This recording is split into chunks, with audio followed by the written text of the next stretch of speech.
Buenos días, mis hermanos, Dios les bendiga. Denle un aplauso al Señor por esa sublime gracia que Él se merece, la adoración.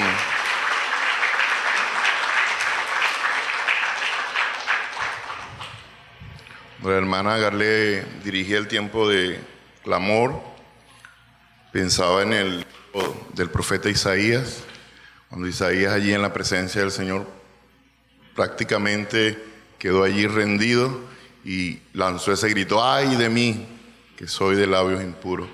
Así es la santidad de Dios, hermano. Qué bueno es estar allí en su presencia, porque ahí es donde somos expuestos. Ahí puede el Señor mostrarnos esas áreas que sí están y con las que batallamos. Bueno, quiero reiterar la bienvenida en esta mañana a todos los hermanos, las visitas en nombre de la Junta Pastoral, pidiéndole a Dios que nos ayude y que este culto siga siendo para su honra y su gloria como un olor fragante. Continuamos con la serie La santificación del creyente, es lo que nos corresponde en el trimestre abril-junio, hablar sobre este tema de la santificación del creyente. Y bueno, quisiera iniciar pidiéndole que imagine usted por un momento que usted está en una sala de espera de un centro de salud, de un hospital, de una clínica, y usted tiene un ser querido que está allí en el quirófano, en medio de una cirugía, tal vez una cirugía complicada, una cirugía de corazón abierto, pongámosle allí, y que el cirujano sale y se limpia el sudor de la frente y les dice con una gran sonrisa: todo salió casi bien. Decidí realizar solamente el 90% de la operación vital. El otro 10% consideré que no era tan necesario. ¿Se quedarían tranquilos ustedes ante esa noticia, ese parte médico? ¿Qué pensarían? Piense también en el momento en que un avión está por aterrizar en medio de una tormenta. El piloto anuncia por el altavoz: señores pasajeros, vamos a aterrizar en el 90% de la pista. El último tramo a mí me parece opcional. Imagínense, en ese instante entenderíamos que un 90% de éxito es en realidad el 10% de la catástrofe. Ese 10% es necesario para que haya una catástrofe. Eso no se puede jugar. Hermano, en la vida cotidiana, en el día a día, en la práctica, lo casi completo no es un logro. Lo casi completo no es un logro realmente. Puede ser un desastre total. Nadie quiere que un paracaídas se abra al 90% de las veces, ¿o sí? Ni que un banco le devuelva solo el 90% de sus ahorros. Tampoco. Sin embargo, cuando nosotros cruzamos el umbral de nuestra vida espiritual, parece que con el tiempo nos volvemos expertos en el arte de la negociación. Y comenzamos a practicar eso de a medias. Bueno, sí, pero. Y es para reflexionar. ¿Cuántos de nosotros hemos intentado convencer a Dios de que nuestra obediencia parcial es suficiente? Somos osados. Muchas veces hemos intentado convencer a Dios de que nuestra obediencia parcial es suficiente. Lo que también pudiéramos pensar es que lo que nosotros hemos llamado obediencia, también Dios lo llama rebelión.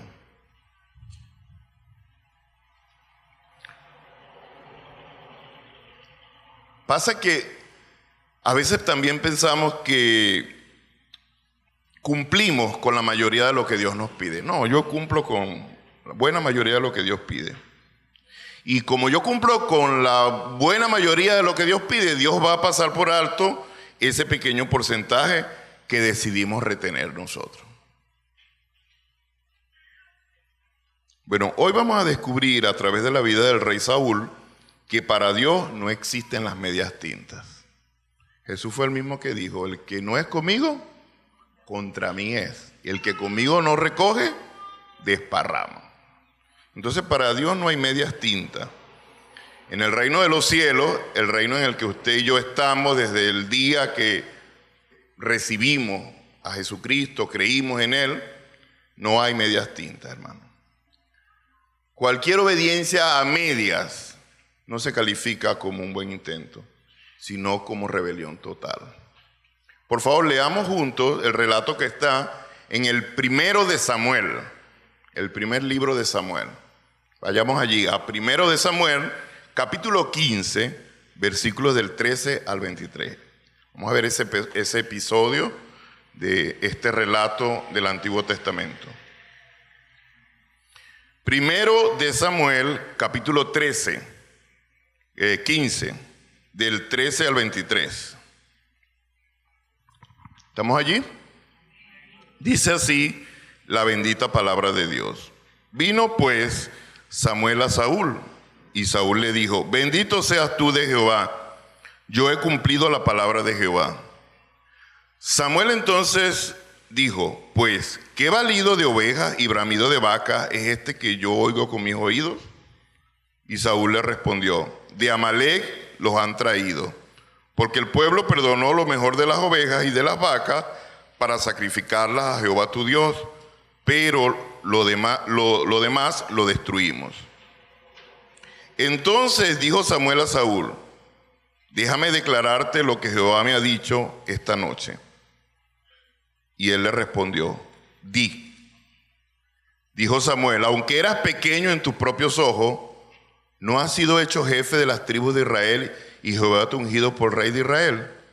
Y Jehová te envió en misión y dijo, ve, destruye a los pecadores de Amalec y hazles la guerra hasta que los acabes.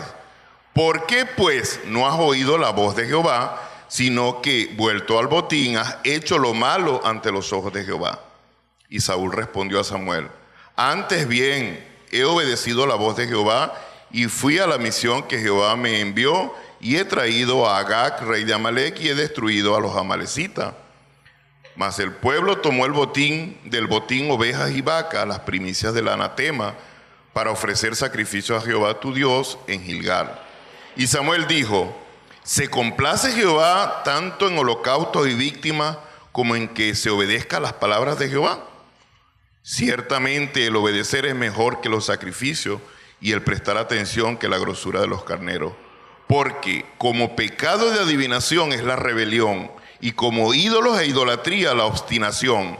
Por cuanto tú desechaste las palabras de Jehová, Él también te ha desechado para que no seas rey. Qué duro, ¿verdad, hermano? No puedo ni imaginar esa voz de trueno de Dios a través de Samuel, que era un hombre sin igual en el Antiguo Testamento y en toda la historia bíblica también.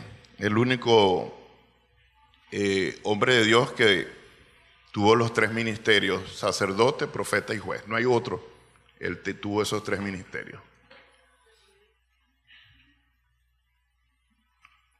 La semana pasada aprendimos en Romanos 6 que hemos sido libertados del pecado. ¿Recuerdan? Pero libertados con un propósito. El hermano Ramón nos habló allí en Romanos capítulo 6 y pues nos habló de que fuimos convertidos para ser siervos de justicia, que ya no somos esclavos del pecado ni de nuestros deseos, sino que ahora le pertenecemos al Señor Jesucristo.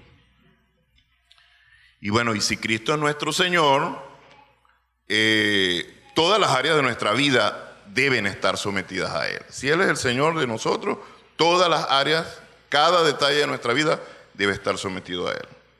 No somos algo así como que seguidores independientes, eso no existe.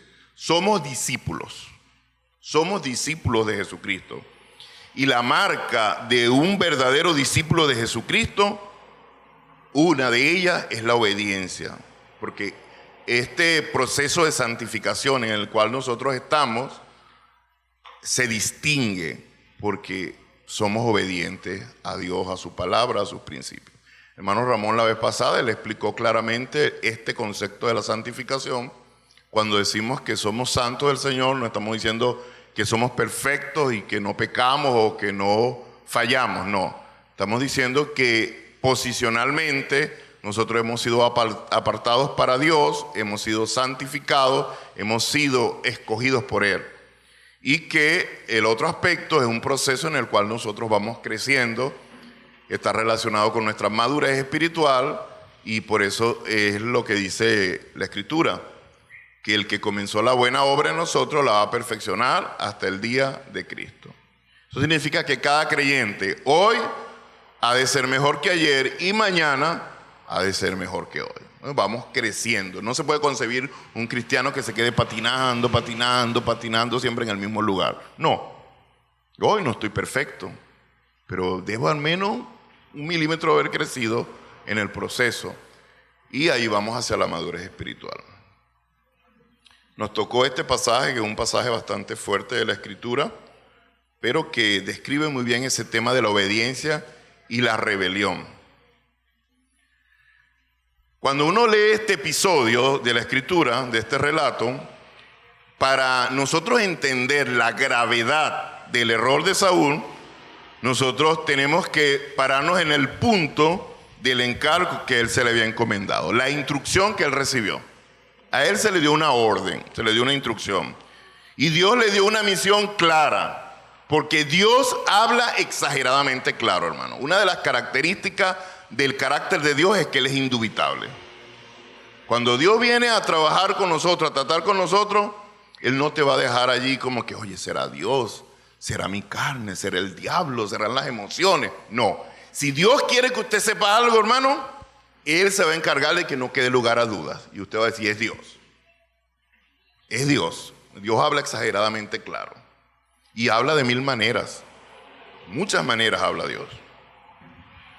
Él le dio la misión muy clara a Saúl, que debía exterminar los amalecitas, esta tribu que era una tribu violenta, y que históricamente, cuando usted hace una revisión de las menciones de los amalecitas, esto fue un pueblo que se opuso, que atacó siempre a Israel, y sobre todo en los momentos más vulnerables.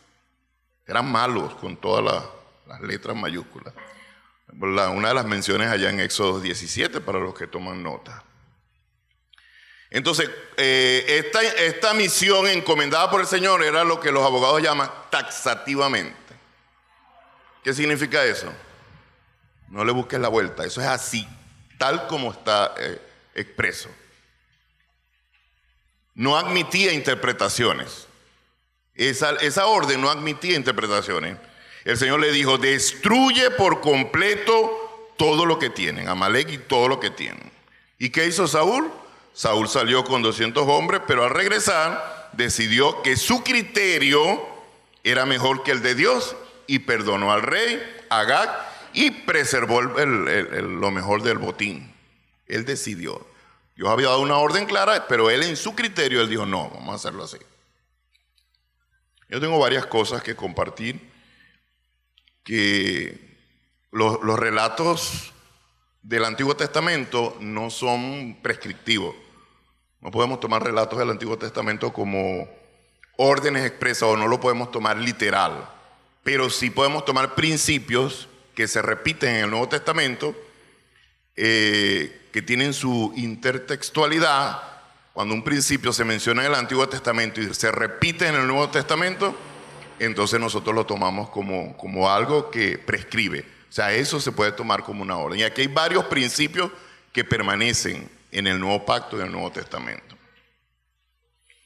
Y uno comienza a revisar la actitud de Saúl, porque eso es importante, hermano. Cuando hablamos de pecado, todos pecamos. ¿Sí o no? ¿Hay aquí alguien en esta mañana que no peca? Todos pecamos, hermano, todos. Y yo siempre digo, cuando sobre todo atiendo los procesos y los casos de restauración, una de las cosas que yo me fijo, pero de primera mano, es la actitud del creyente frente al pecado. No del pecado per se. El pecado tiene su cosa, Pero lo que nosotros debemos medir es la actitud del creyente frente al pecado. Eso me va a decir más. Y eso es lo que podemos ver cuando nosotros revisamos la conducta de Saúl. Saúl es confrontado, ¿y cuál es su primera reacción? ¿Cuál es la primera reacción de Saúl cuando es confrontado? ¿Ah? Se justificó. Ah, qué bueno, ahí es. Entonces vamos a revisar la anatomía de la justificación de Saúl. Primero, él hizo algo que podemos llamar el engaño de la tarea cumplida. El engaño de la tarea cumplida. Saúl recibe a Samuel diciendo, bueno, yo no lo coloqué acá, pero el texto dice que él le echó flores a Samuel. Bendito de Jehová, seas bienvenido. Una conducta. Y le dice, he cumplido el mandamiento. Lo que decía en la introducción. Él creía que el 90% de la obra era suficiente para reclamar obediencia total. ¿Qué pasa, hermano? Aquí lo primero que nosotros podemos aprender es que el pecado nos ciega. El pecado, hermano, nos nubla. Y lo hace a veces de tal manera que nos hace creer hasta nuestras propias mentiras. Hermano, cuando nosotros dejamos y comenzamos a negociar lo que Dios estableció, uno entra en un estado en el que uno mismo se autojustifica y hasta uno mismo se cree ese cuento que uno se crea. Fíjese lo dañino, lo peligroso que es. ¿Qué hizo él? Culpar a otros. Eso se llama tratar de santificar el pecado. Cuando el ruido de las ovejas lo delata, porque él llega y están hablando y todavía no había salido el tema, pero mientras ellos hablan, por allá sonaron el balido de las ovejas, el bramar de las vacas, y entonces Samuel preguntó, ¿y qué es eso que yo escucho? Porque es así, hermano, eso es lo que llaman por ahí, se le vieron las costuras. Por más que nosotros tratemos de manejar, siempre Dios y yo veo eso como la misericordia de Dios. A veces en la iglesia no tenemos la suficiente madurez como para medir o evaluar los procesos de pecado, y lo primerito que hacemos es escandalizarnos. Nosotros no deberíamos caer en eso, deberíamos más bien hacer lo que dice Gálatas 6, considerarnos a nosotros mismos. Cuando alguien cae en pecado, cuando alguien está en una situación, nosotros deberíamos hacer el ejercicio de ponernos en los zapatos del... Ay, si fuera yo, y si el que estuviera en esa situación fuera yo, ahí uno se baja y uno dice, oye, yo también pudiera estar en esa situación. Entonces, cuando el ruido de las ovejas lo delató, ¿qué hizo Saúl? Fingió demencia. Él fingió demencia. Como que si no estaba pasando nada. No, hermano, si nosotros fingimos demencia y hay una situación que no está bien, eso está allí. Aunque nosotros tratemos de hacernos los locos, eso está allí. Y hay que tratarlo. Eso hay que tratarlo. Y Saúl culpa al pueblo. Pero peor aún, intenta maquillar su desobediencia con piedad. Entonces él dijo, el pueblo dejó esto para sacrificarlo al Señor. Ni siquiera él como líder y como rey de Israel en ese momento asumió, sino que culpó al pueblo. Hermano, no hay nada más peligroso que intentar usar a Dios como excusa para desobedecer a Dios. No hay nada más peligroso que intentar usar a Dios mismo como una excusa para nosotros desobedecer a Dios. Eso es peligroso. Y entonces allí nos volvemos súper espirituales, usamos un lenguaje espiritual tratando de encubrir nuestra falta de sometimiento. Lo que vemos en Saúl, hermano, es el síntoma de una crisis mayor. Los que los consejeros, los terapeutas llaman la punta del iceberg. Cuando usted ve la punta del iceberg, no se deje llevar nada más por eso. Debajo hay algo más. Hay más, eso tiene cola. Hay un trasfondo, hay una situación mayor que no se ve, pero está allí. Entonces, era el síntoma de una crisis mayor. Yo creo que este también es un problema de la iglesia actual, hermano. Y yo creo que tiene que ver con la pérdida de una cosmovisión bíblica.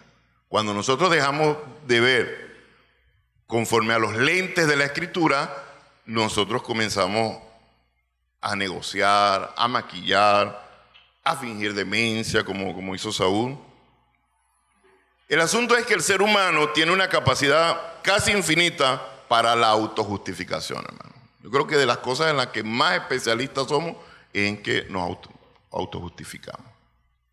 En la misma Escritura no son muchas las menciones de hombres que asumieron con cabalidad su caída, su pecado, su situación. Somos expertos en aplicar filtros de conveniencia a lo que Dios ha dicho. Queremos verlo desde otra óptica, buscarle la vuelta. Y ahí es cuando nosotros comenzamos a suavizar. Ahí comienza el problema. Cuando nosotros comenzamos a suavizar el pecado, ahí comienza el problema, hermano. Y termina en un absurdo que la Escritura lo describe claramente en el libro del profeta Isaías, por allá en el capítulo 5, versículo 20. Comenzamos a llamar lo bueno malo y a lo malo bueno. Comenzamos a pervertir los principios establecidos en la palabra de Dios. Eso es un sinsentido espiritual. Pensar así, eso es un sinsentido espiritual, porque la Biblia no nos da sugerencias. No, hermano. La Biblia nos muestra cuáles son los principios absolutos establecidos por Dios. No nos da, hermano, no, pero es que Dios entiende, Dios conoce mis necesidades, Dios sabe cuál es lo profundo de mi corazón. Esas son las cosas que nosotros inventamos para tratar de aplacar nuestra conciencia. Porque además del Espíritu Santo, tenemos el fiscal, que es nuestra conciencia. Dios hizo un doble trabajo. Puso ahí el Espíritu, pero también puso nuestra conciencia, que nos reprende también. Y eso es lo que nos distingue a nosotros de los animales. Eso es lo que dice la carta a los romanos, la ley moral que ha sido escrita en nuestros corazones. Hasta el pigmeo, hasta el caníbal más recóndito, que nunca habrá escuchado el Evangelio, un día estará delante del Creador y no se podrá justificar. Nadie de la creación. Porque Dios ha colocado eso. Es una ley moral grabada en nuestros corazones. Hermanos, no podemos pretender que somos libres en Cristo mientras usamos criterios humanos para decidir qué mandamiento obedecer. No, Señor, este es el mandamiento o estos son los que esto no lo voy a obedecer. No podemos hacer eso. ¿Por qué? Porque el pecado en sí mismo no se santifica con buenas intenciones. No. La falta de criterio bíblico nos hace creer que nuestra opinión es más sabia que la voluntad de Dios. Cuando nosotros tratamos de forzar y de negociar los principios, entonces estamos diciendo con nuestra actitud que nuestra opinión es más sabia que la voluntad de Dios. Yo le decía, veníamos en el camino, mi esposa y yo hablando, y yo le decía que yo no tengo ilusiones políticas. Y de que yo tengo uso de razón, yo nunca he tirado para ningún bando. Yo le digo, puedo pararme de frente y hablarle con moral a la gente, porque siempre he intentado pensar en lo que dice la palabra de Dios. Cuando dimos una conferencia acá, la responsabilidad política del creyente, una hermana se me acercó a mi hermano, entonces no podemos, ningún partido político califica. Y yo le dije, sí, ninguno. Yo no tengo esas falacias, ¿por qué? Porque cuando nosotros filtramos por la Escritura, tú te paras en un punto medio. Y tú dices, oye, no, la palabra de Dios dice esto, dice aquello. Ese es nuestro filtro, nuestra cosmovisión. Si nosotros no sometemos nuestro juicio a la autoridad de la palabra, entonces terminaremos construyendo una religión a nuestra medida. Cuando nosotros lo que hacemos no lo sustentamos con la palabra de Dios, comenzamos a construir una religión a nuestra medida, como nos acomoda, como nos conviene, como, oye, esta es. donde la obediencia es opcional y la rebelión se disfraza de estrategia o de piedad.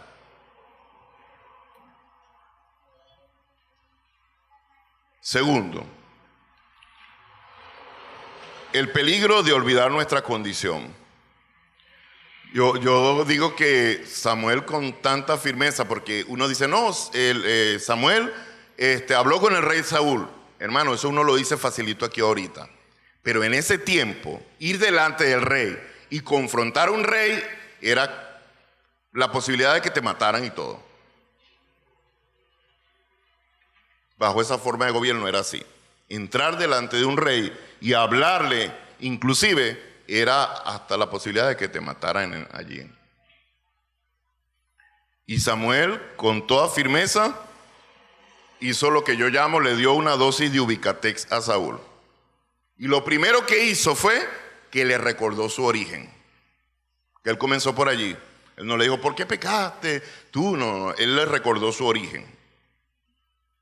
¿Por qué lo hizo así? Para mostrarle a Saúl que detrás de su pecado había orgullo.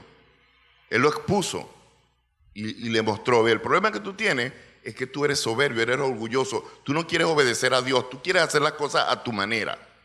Tú eres tu propio Dios. Tú eres tu propio Dios. Porque cuando Dios dice no adulterarás y tú adulteras, tú estás diciendo yo soy más que Dios. Dios dice que no adultere, pero yo voy a adulterar. Wow. Samuel le pregunta, ¿no es verdad que cuando eras pequeño a tus propios ojos Dios no te ungió? Dios fue el que te llamó. Hermano, el orgullo nace cuando nosotros olvidamos que todo lo que somos es por la gracia de Dios.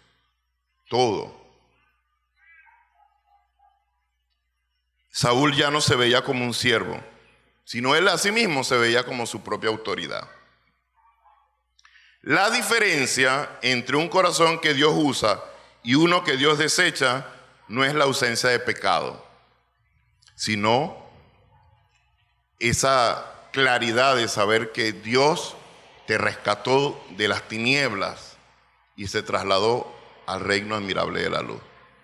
Que cuando éramos reos de muerte, estábamos perdidos, no teníamos esperanza, el Señor nos trasladó, nos convirtió.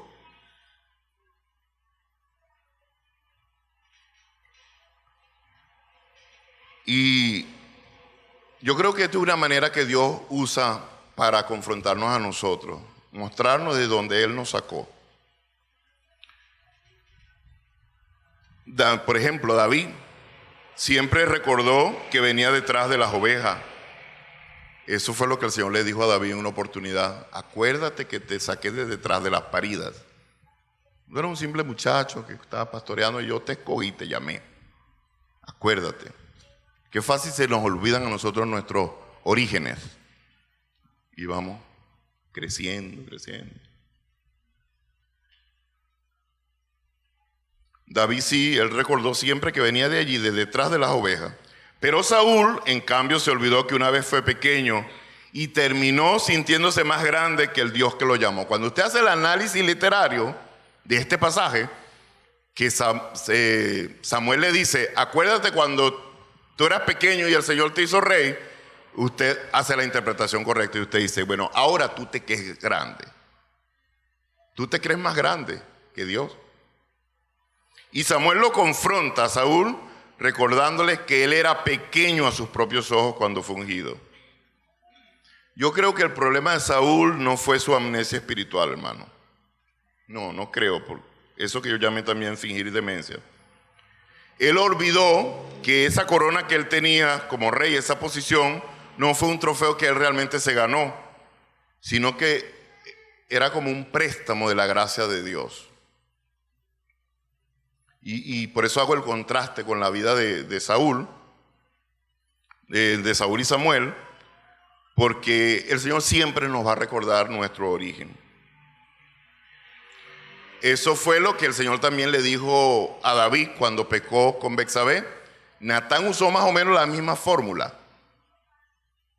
Natán le dijo a David, allá en 2 de Samuel 7:8, y yo te saqué del redil, de detrás de las ovejas de las paridas, para que fueses príncipe sobre mi pueblo. ¿No es lo mismo?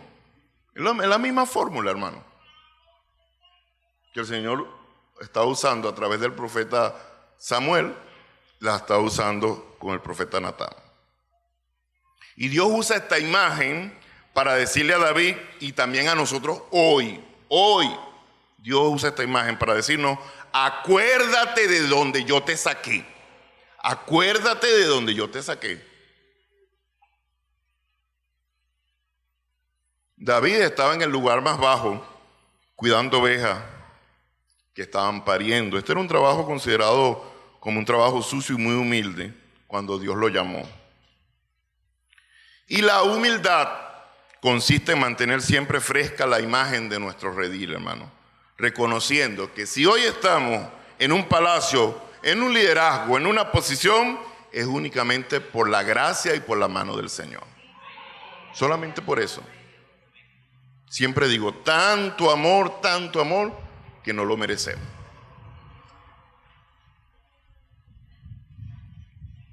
Mientras Saúl intentó esconder su pecado con excusa, ¿qué hizo David cuando fue confrontado por su pecado con Betsabé? De inmediato, hermano, de inmediato. He pecado contra Jehová, dijo él. Las palabras que él profirió fue solamente eso. He pecado contra Jehová, no argumentó. Y eso es un tips, hermano. Cuando fallemos, no nos autojustifiquemos. Yo creo que si vamos a decir algo, lo único que debemos decir es pecado contra el Señor. Porque si le damos larga, inmediatamente comenzamos a autojustificarnos. Y el Señor le dijo algo parecido a David. Te di la casa de tu Señor. Eso le dijo a David. Su Señor era Saúl. Te di la casa de tu Señor, le dijo el Señor a David, allá en 2 de Samuel 12:8. Y si esto fuera poco, te habría añadido mucho más. ¿Por qué pues hiciste lo malo delante de Jehová tu Dios? Si acaso tú hubieses pedido más, te hubiese dado más, le dijo el Señor a David. ¿Por qué pues hiciste lo malo delante de los ojos de Jehová? Dios le echa en cara que la desobediencia es en el fondo una ingratitud profunda. Esto me confrontó, hermano. Cuando nosotros persistimos en la desobediencia, en el fondo lo que estamos diciendo es que somos ingratos contra Dios. No estamos agradecidos. Es que esto es típico del pecado, porque el pecado se maquilla y a veces cuesta discernirlo. Solamente la iluminación del bendito Espíritu Santo que nos muestra. ¡Ay de mí!, dijo Isaías. ¿Pero cuándo lo dijo? Cuando la gloria de Dios vino y él fue expuesto. Salmo 19:12. ¿Quién entenderá sus propios errores? Líbrame de los que me son ocultos. Porque yo puedo pensar que lo estoy haciendo al 1000%. Sí, hermano, en el fondo, cuando nosotros persistimos en desobedecer, en el fondo nuestro hay ingratitud profunda. Saúl creyó que necesitaba tomar del botín porque Dios no le había dado suficiente, olvidando lo que ya Dios le había dado. El orgullo nace cuando dejamos de mirar hacia atrás con gratitud. ¿De dónde Dios nos sacó? ¿De dónde Dios nos llamó? Saúl empezó a verse a sí mismo como el arquitecto de su propia victoria y terminó sintiéndose autosuficiente. No podemos olvidar, hermano, la condición en que estábamos y de donde Dios nos llamó cuando estábamos esclavos. Lo que le estudiamos la semana pasada, antes de conocer a Cristo, estábamos esclavos del pecado. Y no sé, pareciera que es como una conducta en la que nosotros aún como creyentes comenzamos a pensar que como que Dios nos debe algo. La actitud de Saúl era como que Dios le debía algo. No, yo voy a llevar el botín porque, oye, no es suficiente. No, Dios no nos debe nada, hermano. Somos nosotros los que le debemos al Señor. Las fórmulas que nos enseñaron, porque nosotros heredamos enseñanza y, bueno, tenemos que ir a la palabra para poder deslastrarnos de esos paradigmas. Pero, por ejemplo, nosotros hemos enseñado que acepta a Jesucristo. O sea, nosotros aceptar a Jesucristo. Es al revés, hermano. Es el Señor el que nos acepta a nosotros. O sea, el ser humano, en su humanismo, en su endiosamiento, cree que tiene el tupé de pararse delante de Dios y decirle, sí te acepto, Señor, o no te acepto, Señor. ¿Usted cree que un ser humano puede hacer eso? No. Sí, acéptame, Señor, más bien tú a mí. Porque la Biblia lo dice, no porque es una reflexión mía profunda, no. La Biblia dice que somos aceptos en el amado. Él nos aceptó a nosotros. Pero cuando nosotros leemos la Escritura y aprendemos lo que la verdadera interpretación bíblica dice, nosotros comenzamos a cambiar esos paradigmas, hermano. Eso no es como cónsono, uno dice.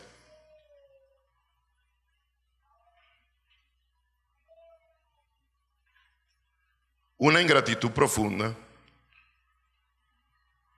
David pecó, Dios le recordó su origen. Saúl pecó, Dios le recordó su origen. David se arrepintió, Saúl se justificó. Tercero, la confrontación, hermano, es el puente hacia la restauración. Dios confronta a Saúl a través de Samuel, y esto es algo hermoso.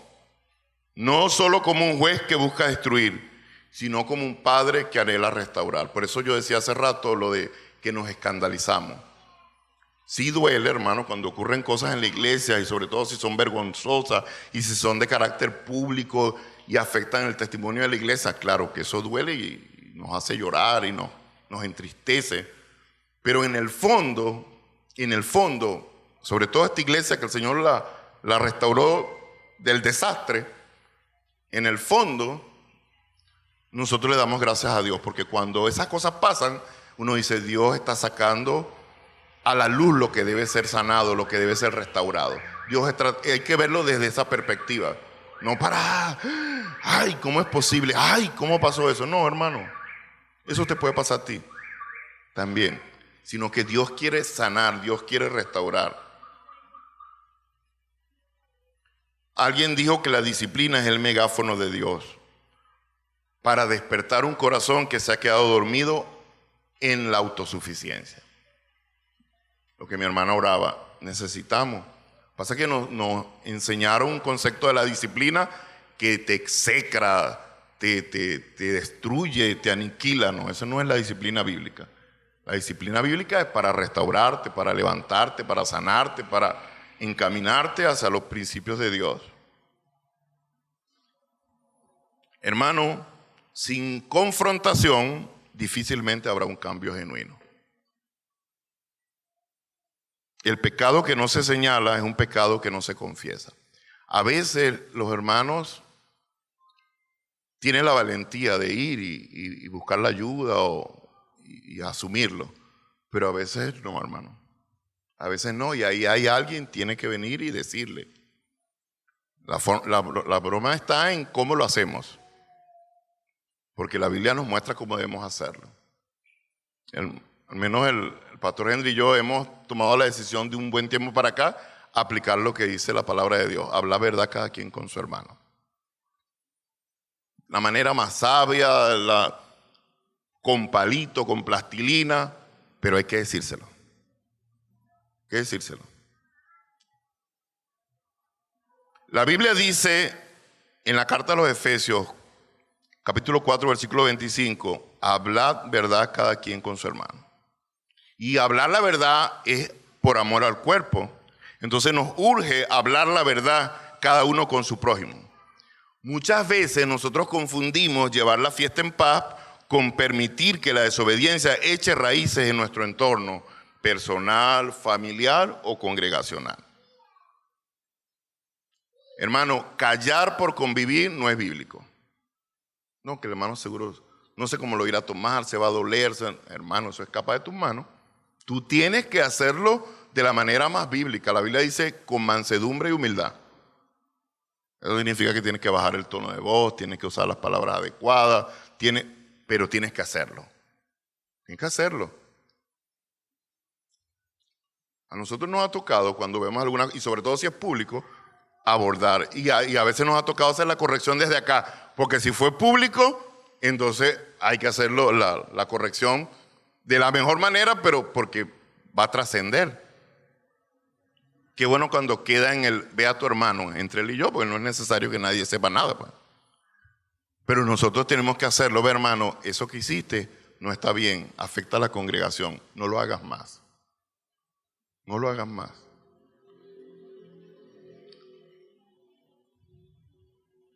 Habla verdad cada quien con su hermano, con su prójimo. La verdadera paz no es la ausencia de conflicto, sino la presencia de la justicia y la verdad.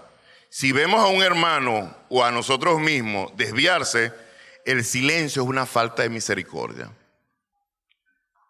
El silencio es una falta de misericordia. Bueno, ya lo dije, la Biblia nos da su forma bíblica. Gracia y mansedumbre, gracia y verdad. Problema es que nosotros hemos confundido confrontar con altercar. Cuando usamos la palabra confrontar pensamos que es pelear, altercar, discutir. No, confrontar es hablar cara a cara, pero revestidos de humildad y de mansedumbre. Tal como Samuel se presentó ante Saúl. Es hablar con la mano extendida para ayudar, no con el dedo apuntando para condenar. Si yo voy a hablar con mi hermano, no es para señalarlo, para condenarlo, sino para decirle, va hermano, vamos, yo quiero ayudarte a que te levantes.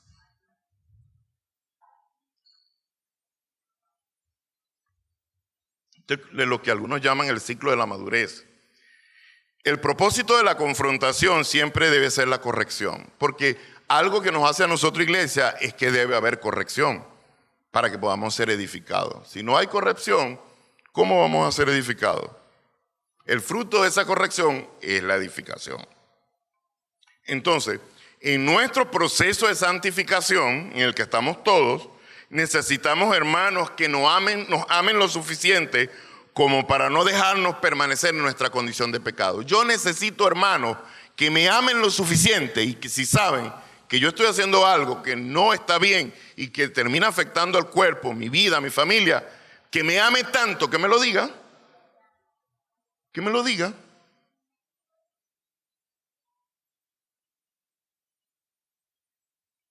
Una iglesia que no confronta el pecado es una iglesia que no va a madurar. Una iglesia que no confronta el pecado es una iglesia que no va a madurar, no va a crecer. Pero una iglesia que se corrige mutuamente en amor es una iglesia que camina hacia la madurez espiritual y la santidad real. Insisto. Todos caemos en este error, ¿no? Pero si el hermano, seguro que el hermano se va a molestar, seguro, hermano, usted no lo puede controlar. ¿Cómo va a reaccionar el hermano? Usted puede ser que el hermano rompa en llanto y se quebrante y agradezca a Dios y te agradezca a ti pero puede ser que se moleste, algunos se molestan, pero eso está en tus manos, que el hermano no se moleste. No, eso no lo podemos controlar nosotros. La Biblia misma lo dice, Hebreos 12, ninguna disciplina es causa de gozo. ¿A quién le gusta? Ay, sí, qué chévere, me corrigieron. Eso es en el momento. Pero después trae frutos apacibles de justicia. Esa es una de mis filosofías de vida. Ódiame un poquito hoy, ámame mañana.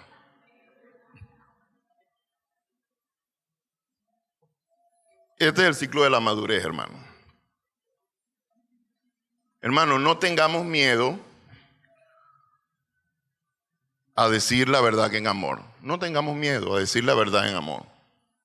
Yo la semana pasada lo practiqué y le dije a alguien, hermano querido, mi hermano del alma, no lo haga. No lo haga. No lo vuelvas a hacer. Aquí no es permitido. Sobre todo cuando tenemos gente que está llegando nueva, le decimos, no, hermano, no digas esa palabra empoderado aquí, porque nosotros no creemos eso. Las mujeres aquí no están empoderadas. Pero eso hay que decirlo con amor, hay que decirlo con... Pues si no se corrige, ¿cómo se va a detener eso? Algunos lo asumen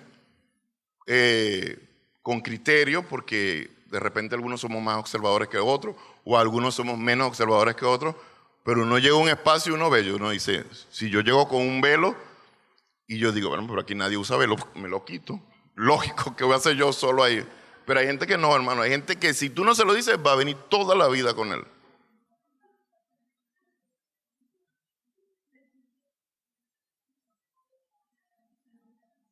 Samuel tuvo que decirle cosas muy duras a Saúl, pero lo hizo porque amaba la gloria de Dios y el alma de ese rey. Hermano, es verdad. ¿Sabe quién lloró la caída de Saúl? Samuel, hermano. Lo amaba. Y eso duele. Cuando tú ves a un hermano en una condición obstinada, de pecado, de terquedad, que no quiere salir de allí, que está allí patinando, uno sufre, hermano. Uno sufre porque dice, oye, cuando mi hermano, bueno, Señor, ayúdalo para que salga. A veces solo Dios. Hermano, que Dios nos dé el valor para ser una iglesia que se cuida lo suficiente como para no dejarse caer en el abismo de la desobediencia por simple comodidad. Que Dios nos guarde. La última escena de este episodio, los versículos del 20 al 23, es como una sentencia de lo que Dios realmente valora. ¿Qué es lo que Dios realmente valora? Para Dios, ¿qué es lo más valioso? Saúl insiste en su defensa, pero su propia boca lo incrimina, hermano. ¿Por qué? Porque el pecado embrutece el juicio. El pecado embrutece el juicio.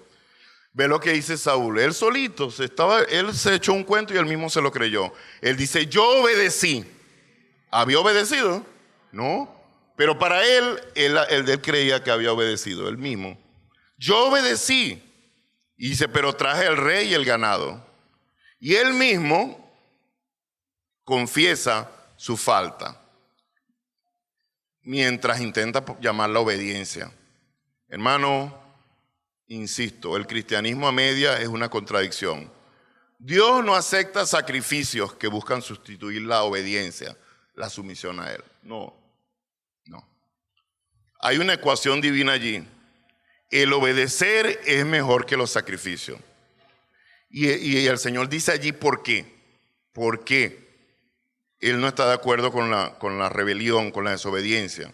Cuando se quieren hacer las cosas a su manera o a la manera el ser humano intenta hacer las cosas a su manera. Dios compara la rebelión con la adivinación y la idolatría. De las cosas que Dios más abomina, el Señor compara la rebelión con eso. Entonces, aquí vemos la seriedad de la comparación que hace Samuel. Dios pone al mismo nivel la rebelión y la idolatría. ¿Por qué Dios era tan severo, mis hermanos? ¿Por qué esta declaración es así tan... Porque Él es santo, su carácter. Hermano, porque la desobediencia no es un simple descuido. Porque la desobediencia es ignorar. Es cuando nosotros estamos sentando nuestro propio juicio y nos ponemos en el trono del juicio que solamente le pertenece a Dios. Hermano, cuando nosotros decidimos qué parte de la palabra obedecer y cuál ignorar, entonces nosotros nos convertimos en nuestros propios ídolos. Eso se llama endiosamiento. Sí, el pecado tiene un efecto embrutecedor que nos hace perder la cosmovisión bíblica. Y Saúl, intentando cubrir su falta, hablaba de sacrificios, de rituales, de cosas externas. Pero Dios estaba mirando la insubordinación de su corazón. Dios estaba mirando adentro. Por eso yo digo, a donde nadie puede llegar, ni el psicólogo, ni el psiquiatra, ni el pastor, ni el terapeuta, solo el bendito Espíritu Santo. Allí dentro, hermano. Lo profundo. El apóstol Pablo lo llamó el hombre interior. Allí dentro. Dios estaba mirando la rebeldía, la insubordinación del corazón de Saúl. Cuando nosotros intentamos sustituir la obediencia con cosas externas, Dios está viendo, hermano. Él no ve la apariencia, Él ve a lo profundo. Él ve lo que somos realmente. Entonces, en la economía del cielo no existe el sacrificio que pueda cubrir el vacío de una voluntad que niega rendirse a Dios. No. En la economía del cielo no es así. No hay ningún sacrificio que usted y yo podamos hacer o cosa que podamos hacer que pueda cubrir el vacío de una voluntad que no quiere obedecer, que no quiere rendirse a Dios. No hay nada, hermano. Entonces el problema de fondo con Saúl era que él nunca aprendió a seguir instrucciones, hermano. Esto es para llevarlo a la vida práctica. Llevémoslo nosotros a lo más sencillo, a lo más práctico. El problema de fondo con Saúl es que él nunca aprendió a seguir instrucciones. Y cuando usted no aprende a seguir instrucciones, y cuando yo no aprendo a seguir instrucciones, vamos a sufrir las consecuencias. ¿Qué le costó a Saúl? Le costó el rey todo. Le costó el reino y fue desechado por Dios. Para él, las órdenes de Dios eran sugerencias. Las órdenes de Dios no son sugerencias. Me gustó que mi hermana ante el clamor presentó un texto que es una orden, un mandato. Sed santos. ¿Eso qué es? Un imperativo. Eso es un imperativo. No es si te parece, si te agrada, si tú quieres. Una orden. Para Saúl, las órdenes de Dios no eran principios, eran sugerencias. Y él pensó que podían ser mejoradas o adaptadas. No. El carácter de un verdadero discípulo de Jesucristo, en el carácter de un verdadero discípulo de Jesucristo, la obediencia no se trata de hacer lo que creemos que es bueno o nos parece, sino de hacer exactamente lo que Dios ha establecido. Hermanos, Jesús no nos llamó a ser sus asesores, nos llamó a ser sus seguidores. El Señor no necesita nuestra asesoría. Ve, Señor, tú dices así, pero yo pienso que asado. No, Dios no nos llamó a ser sus asesores, ser sus seguidores. Cuando nosotros alteramos las instrucciones divinas bajo la excusa de que nuestra forma es mejor según nosotros, estamos demostrando una falta de carácter espiritual y una profunda soberbia. Hermano, la madurez cristiana no se mide por cuánto sabemos de la Biblia, sino por nuestra precisión al ejecutar lo que Dios nos manda. Si Dios te dio una instrucción, ¿qué debes hacer? Seguirla, hermano, como dice su palabra. El verdadero discípulo entiende que la voluntad de Dios es perfecta en su forma original. No necesita retoques humanos, necesita una obediencia, una rendición total. Hermano, hay una gran diferencia entre hacer las cosas para Dios y hacer la voluntad de Dios. Mire, uno puede estar muy activo en las cosas de la iglesia, pero estar en desobediencia por no seguir las instrucciones establecidas por Dios en su palabra, ya, hermano, eso echa por tierra todo. Decía mi abuela, lo que hace con las manos lo desbarata con los pies.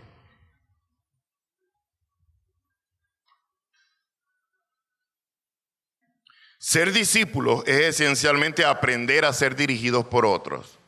Nosotros los pastores lo vemos en la vida práctica y decimos, oye, pero ¿qué les cuesta seguir las instrucciones? O sea, se les dijo, hermano, ve, este es los pasos, paso 1, paso 2, se va a hacer. No. Vamos a añadirle mejor esto. Y lo justificamos.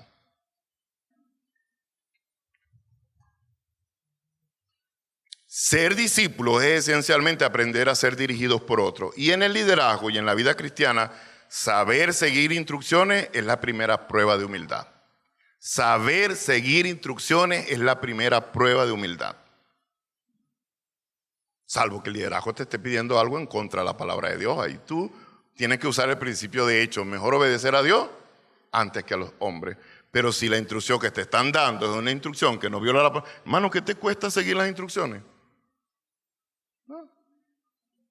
Me gusta, las hermanas dijeron varias veces ayer en la reunión, estamos en la evaluación del primer trimestre del año, y 2 o 3 veces algunas hermanas dijeron, finalmente ustedes son los pastores, hermano, evalúen ustedes. Ellas, yo dije, las hermanas están claras. Ellas saben que si Dios va a venir a pedir cuentas en esta iglesia, los primeros en la fila vamos a ser los ancianos.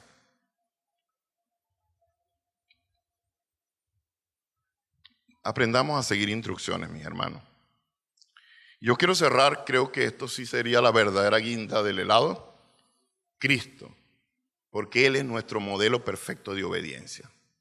Si no está esto, todo lo demás es pura retórica. Pero Cristo es nuestro mayor modelo y ejemplo, el modelo perfecto de obediencia.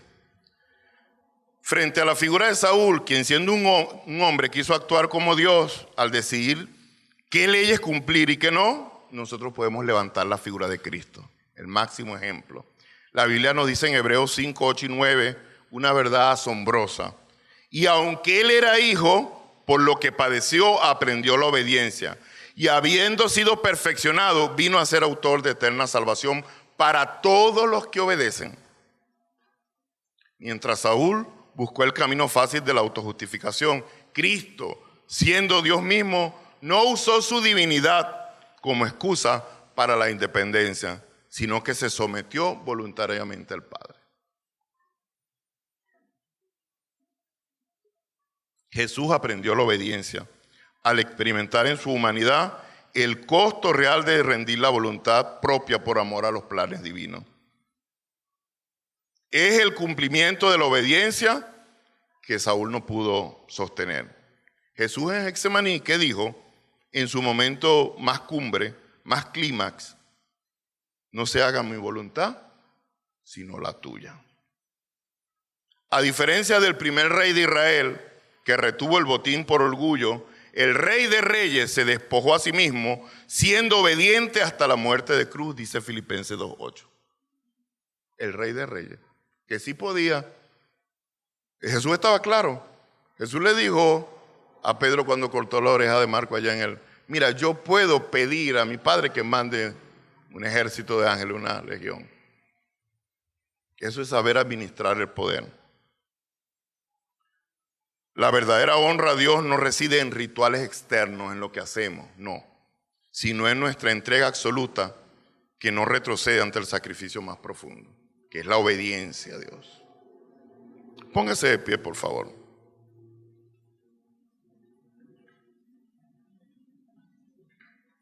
La obediencia que Dios demanda no es una negociación de términos, sino una rendición total de la voluntad. Cualquier reserva en nuestra entrega es en esencia un acto de rebelión. Que Dios nos ayude, mis hermanos, a comprender que ante los ojos de Dios la obediencia parcial es una forma de desobediencia y una rebelión que entorpece nuestro proceso de santificación. Que Dios nos ayude a desarrollar una actitud de humildad que reconozca que nuestra posición actual es el fruto de la gracia de Dios, de donde Dios nos sacó y no de nuestros méritos. Que Dios también nos ayude y nos dé el discernimiento para identificar y rendir esas áreas grises o parciales de nuestra vida donde nos justificamos y donde justificamos la desobediencia con motivos aparentemente espirituales y que deben ser santificados. Que Dios nos ayude a mirarlos, hermanos, para corregir eso.